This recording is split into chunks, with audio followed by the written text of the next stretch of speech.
komplotan Supit Urang dan wafatnya Sultan Trenggono. Jangan lupa di-subscribe dulu, agar selalu menyimak sejarah Nusantara berikutnya. Terima kasih. Assalamualaikum warahmatullahi wabarakatuh. Selepas tumbangnya Majapahit oleh Demak, ada loyalis Majapahit yang bernama Supit Urang menaruh dendam pada Demak. Supit Urang membuat huru-hara di wilayah Kesultanan Demak. Ia juga memproklamirkan diri menjadi raja dengan gelar Prabu Rangga Permana. Bersama puluhan anak buahnya, Supit Urang melakukan teror pada para penduduk dan para pejabat desa yang dianggapnya sebagai antek-antek Demak. Supit Urang melakukan pembunuhan pada orang-orang desa dan melakukan pembumi hangusan pada desa-desa yang diincarnya. Emosi dengan kondisi semacam itu, Sultan Trenggono melakukan upaya penumpasan pada komplotan Supit Urang. Namun komplotan tersebut berhasil melarikan diri dan diberikan perlindungan oleh Raja Blambangan. Bahkan komplotan tersebut diberikan suaka dan tempat terhormat di Panarukan. Sikap terang-terangan Raja Blambangan yang melindungi kriminal membuat Sultan Trenggono naik pitam, sehingga Sultan mengambil keputusan untuk melakukan serangan ke Blambangan, khususnya ke Panarukan. Kelak dalam invasi ini, perang hebat terjadi selama berminggu-minggu antara Demak dan Blambangan, karena kedua belah pihak sama-sama kuat. Namun yang perlu dicatat, Sultan Trenggono dalam peristiwa ini wafat terbunuh. Beliau terbunuh akibat taktik licik Supit Urang. Kisah mengenai komplotan Supit Urang yang menjadi sebab meletusnya perang Demak vs Blambangan di Panarukan, sehingga menyebabkan wafatnya Sultan Trenggono, dikisahkan dalam berbagai sumber, baik sumber asing seperti catatan seorang pengelana Portugis ataupun catatan lokal yang ditulis dalam berbagai naskah babat atau serat. Salah satu naskah lokal yang mencatat tentang peristiwa tersebut adalah Pustaka Raja-Raja ke-1 Bumi Nusantara, khususnya pada Parwa II Sargah ke-4. Demikian ini ringkasan mengenai kisah komplotan Supit Urang yang mengakibatkan wafatnya Sultan Trenggono yang terdapat dalam naskah tersebut. Ada seorang raja yaitu Supit Urang atau Prabu Rangga Permana yang selalu menyerang desa-desa yang mengabdi pada Demak yaitu Giri dan Gresik. Banyak rakyat dibunuhnya dan harta bendanya dirampas. Raja Supit Urang berkehendak menghancurkan kerajaan Demak. Maka Sultan Trenggono menyerang Supit Urang dengan semua raja negara tetangganya. Terjadilah peperangan dan dimenangkan oleh Demak. Bala tentara Supit Urang, Daha, dan Mataram yang tersisa melarikan diri ke Blambangan, lalu ke Pasuruan dan Panarukan. Akhirnya negara yang kalah mengabdi pada Demak.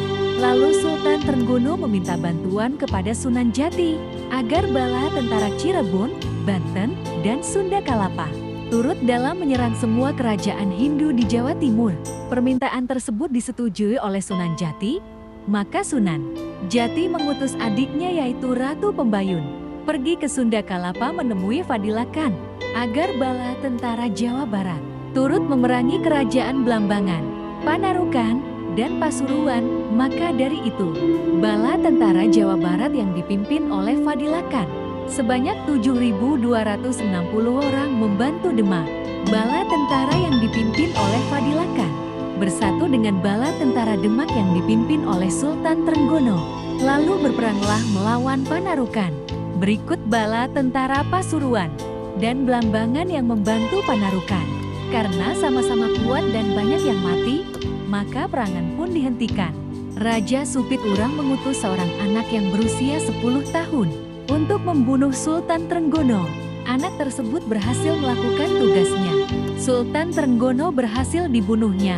Setelah wafatnya Sultan Trenggono, di Demak terjadi kekacauan, sebab para keturunannya berharap akan tahta kerajaan Demak. Setelah Sultan Trenggono wafat, putranya yaitu Sunan Prawata berkehendak menggantikan ayahnya.